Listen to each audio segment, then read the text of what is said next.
Hey everyone, Tyson the Subaru Specialist from Subaru Prince George here. This is our 2022 Subaru Outback Limited. This is one step under the absolutely fully loaded Premier trim level. It's in that crystal white pearl. This is powered by the 2.5 liter boxer engine, the larger but slightly less powerful engine that is available in the Outback. The other's the 2.4 turbocharged. You can get this exact same vehicle with that engine though. But yeah, limited, one step under full load Premier. This is actually the first trim level where you get the 18-inch alloy wheels. One of the ways you can tell it's not a Premier just aesthetically, because they have the same wheels, the mirror caps are body color on the Limited, and the roof rails, these are black, as opposed to on this, you've got the satin chrome, because this is a Premier. You've got the satin chrome and the satin chrome. And if you look, the handles are body color on the Limited instead of having chrome like on the Premier. So that's one of the ways. On the inside, it's obviously easier to tell, but roof racks, I like the functionality of the Outback. You've got the tie downs built in, front and rear, easy to secure things. And these roof racks, they lift and you flip it across. The other one comes the other way. So you have roof racks when you need them. You can hide them away when you don't need them. I love the practicality of it. At the back of the Outback, in the rear bumper, there's those little black circles. Those are your backup sensors. They'll actually apply the brakes in reverse if things. So you're gonna hit something between speeds of 1 and 15 kilometers an hour. Now with the Limited, there is 4 different ways to open the rear hatch. You can do it from the door, you can do it from the key fob, you can do it from the driver's seat, or you've got the proximity setting. So I've got the key in my pocket, walk up, block the logo, it beeps, you back up, and it opens. Great for hands-free. If your hands are full of stuff, dog food, groceries, whatnot, kids, need to load something, that's easy.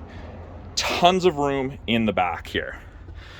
Privacy cover hides everything from the top of the seats down. Really easy to use. It is 2-stage, so you've got that, and then you have a taller version which makes the loading area much larger, and you can still fit some taller items underneath this privacy cover and keep them hidden. Easy to do that.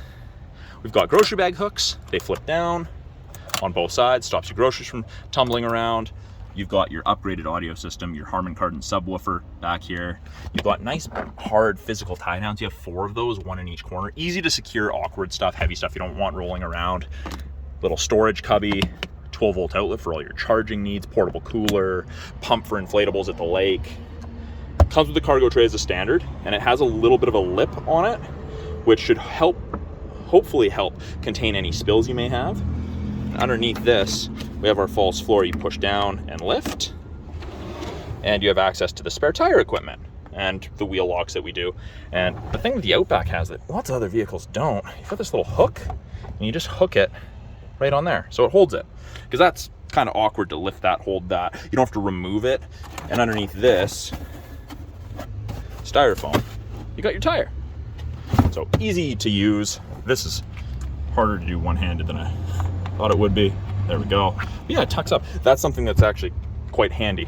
Privacy cover, everything there. That is removable, and you can actually tuck it underneath the false floor. There, not sure if you saw it, but there is kind of an outline for it there. If you need more storage lengthwise, pull the handle, down the seats go. You've got that for both sides. Easy enough. Lots of length. I have lots of clients that camp in their Outbacks. Now, you have the ability to just close it. You can close and lock everything, or you can pull down manually, or you can use the key fob. There's no proximity for lowering it, but if I press that, it locks, closes, and then you're gonna get the lights flashing and a small audible. That lets you know it's locked. So you don't have to fish your keys out or walk back up front to do that. In the second row, bottle holders in the doors, power window. Seats go up super easily, very, very little effort needed to lift those. You can fit 3 people across, or if there's only 1 or 2, you get the fold down armrest with cup holders. Being the Limited, you do get that leather upholstery interior with a little bit of gray contrast stitching, nothing crazy. You have the ability to recline the seats, which hard to do one-handed, but you can see it is reclined a little bit. Then you just pull it and it goes back up. You've got map back pockets on the backs of both seats, and you've got heated seats. The outer 2 seats are heated high and low. 2 USB ports for charging, and you have vents out of the center console, so the second row heats up and cools down much more effectively. You still have the ones underneath the front driver and front passenger seat facing backwards, but this helps a lot. And I guess something else I should mention, we do have the latch system for car seats. Subaru's all about safety, easy to access just right there. With it being a proximity key, you never need to take the key out of your purse or your pocket to lock it. Kind of hard to see in the sunlight, but there's 2 lines right here, and I've just locked it. Wait a second, put your hand in the handle, and it opens. The key has to be within about 3.5 feet of the door that you're grabbing for the front driver and front passenger. Up front, we have power windows, locks, mirrors, as you would expect. Again, Harman Kardon audio system, great audio system. 2 position memory settings for your driver's seat. So there's 2 things that it won't remember though. It will not remember your manual thigh extender or your lumbar support level, because that can change depending how long you're in the car for. And this is just on a manual. There's no electric, no motor, but it'll remember the height, the angle, the seat. It's great, especially if there's multiple drivers in the household. By the driver's left knee, we have the ability to open the rear hatch. We have the brightness for the gauges. That's just on a scroll wheel. That's the dimmest, that's the brightest. And then you can turn off that proximity tailgate where if you don't want it to open if you block the logo. So if you're loading things on the top, kayaks or something from the rear, that's where it's beneficial. That's off, that's active. You can see the little white strip there. You can see less of it. Kind of hard to tell. On the inside, it is push button start, foot's on the brake, light goes green, green means go. On it comes. Little orange lights in your side mirrors, that's your blind spot detection, and it lets you know if someone's in your blind spot or going to be in your blind spot momentarily. Very, very beneficial. Doesn't eliminate shoulder checking, but it's a nice aid for sure. Now, I'm gonna do this a little out of order from what I normally do. I just put it in reverse. Backup camera shows up there. Does show you the top of the bumper there, so you have something to relate to. Rear assist braking's on, parking sensor's on. Don't know if you saw, but the mirror did tilt down. And I'll just wait a second and it'll tilt back up. Should tilt back up here. And I'm just moving this to get us out of the sun so there's a lot less glare. There we go, it tilted back up. So when you put it in reverse, that mirror does tilt down. Shows you the lines that you're probably going to be parking between. And that beeping was because I was moving without the seatbelt on. Put it in reverse, mirror tilts down. It's a nice aid. You can turn that off if you're not a fan of it. The steering wheel looks very, very busy. It's really simple once you're used to it. The left-hand side has to do with our Bluetooth and our audio controls, make and take calls, control the volume of the calls and the music, switches from AM to FM to satellite, etc. Switch between presets, volume up or volume down, accept call or hang up, or decline call. And then these arrows here, anything on the back of the steering wheel is a pull towards you button. And that will change our small little center display up here. It gives you a bunch of different information depending what you want to look at. That's a nice one. Time and temperature. The right-hand side, this has to do with the 2-color stereo eyesight cameras, Subaru safety system. We've got our adaptive cruise. So the cruise that you get to set the distance behind the vehicle ahead of you that you'll follow at if you catch up. And lane centering or lane sway assist, because you can turn off different portions of it if you want. So right now only the warning buzzer's on, but I just put on the lane keep function as well. But above 60 kilometers an hour, if the cameras can see the road lines, it'll illuminate those gray lines on either side white, and it'll actually give you gentle steering input either way to keep you in the middle of your lane. We have heated wheel, which does not heat there. Doesn't heat between the seams, nor does it heat right there, but kind of where you're supposed to keep your hands. It's the best thing ever in the winter. I only use it for about 5 minutes. After that, my hands start sweating because it gets really hot. I took an infrared thermometer to it, and it got up to 40 degrees Celsius, which are very, very warm. We have the driver focus system, so you can scan your face and it'll do your memory position seating based on your face, which is very cool. It'll also tell you if you're drowsy or not paying attention to the road.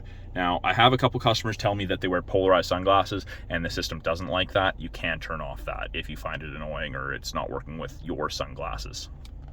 We have our giant 11.6-inch touchscreen.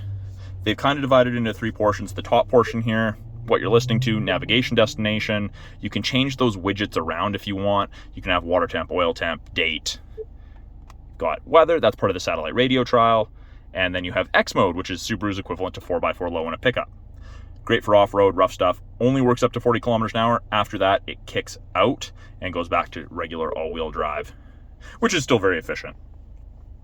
Main screen, we've got our tiles, you've got navigation. There's no subscription for the navigation. You've got it for life. You do get one free update within the first 3 years. I'll put the link on how to update that in the video description below. Apps, Apple CarPlay, Android Auto, access to the My Subaru app after the car is registered. You've got all of your settings, general sound, navigation, phone, radio, car. You can hook these up to Wi-Fi as well to download any audio updates that come on in the background. And I will also put that video description or link in the video description below. That is something I recommend everyone does. It's hugely beneficial for you. Third portion is climate control. We still have physical buttons, and it is dual zone. So you can have the driver's side warmer than, or driver's side cooler than the passenger side, and vice versa. If they get out, you can sync it. And I can drag temperature around just by clicking. It's also where I turn on my heated seats. 3 stages for both the driver and the passenger, which of course I'm going to turn off right now because it's warm already. It's only 9:30 and it's 21 degrees. Same thing, you press the passenger side, that's where you turn on the heated seat. We've got our fan strength below, and when you press on the little image of the person, it brings up where you'd like to have the airflow directed. Really easy, you can even do the fan strength from there. Really easy to use. It's a little complicated in comparison to just dials, but once you're used to it, I'm told that it's just very intuitive. Below that, park brake. So, park brake's on, my foot is off the brake, I push down, it does not go off. But it tells you to press the brake. Did that. To the right of it, wireless charger, and there's 2 USBs and an aux port in there. So the USBs give you access to Android Auto, Apple CarPlay, music streaming, whatever. And it also charges your phone if you don't have wireless charging compatibility. Little white light, that means it's ready. When it goes blue, it means it's charging. Drive or manual mode. You have the ability to select your own gears, paddles, upshift and downshift. Easy to use. Something I didn't show you, when you put it in reverse, you can clean the backup camera. It's not perfect, but it's better than nothing, and it is great. Hugely beneficial up here, especially after a road trip in the winter. 2 deep cup holders. This little donut raiser, you can actually pull out to decrease or increase the storage depth. So if you have one of those super tall Starbucks cups, they fit perfectly, but you have something a little shorter, you put the little donut raiser there, and it makes it more easy to access. Center console, we've got kind of a card holder, and then we have storage with a 12 volt. My favorite feature ever, auto dimming rear view mirror. There is no switch to flick, it just automatically dims. It's the best thing ever. Your side mirrors are also auto dimming. And you do get the home link system with this. So you can see there's 3 buttons right there. You can hook up to 3 separate garage doors to your mirror. So that is great. You don't have to carry a bulky opener with you on your sun visors. Limited space. Vanity mirrors with the lights. Passenger side has it as well. We've got sunglass storage. And then access to the connected services, SOS, and roadside/concierge service. That's part of the 3-year trial you get with most new Subarus. Download the My Subaru app. You can remote start your car, all that great stuff. Sunroof, it's tilt and slide. That's controlled from here. It is just the regular single-size sunroof. It's not a panoramic roof or anything like that. And then something I didn't mention, this steering wheel down here. You've got tilt and telescopic. So you've got the ability to customize it for drivers of varying heights and arm lengths.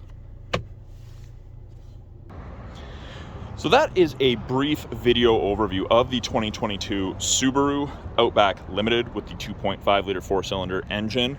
I'm Tyson, the Subaru specialist from Subaru Prince George. If you guys have any questions about this vehicle or any of the vehicles in our lineup, any of the tech, any of that, please put it in the comments below. I do try to get back to all of the questions and comments on my videos. And if there's anything specific you guys want to see in an upcoming video, please let me know. I'm more than happy to make that for you guys. We'll talk soon.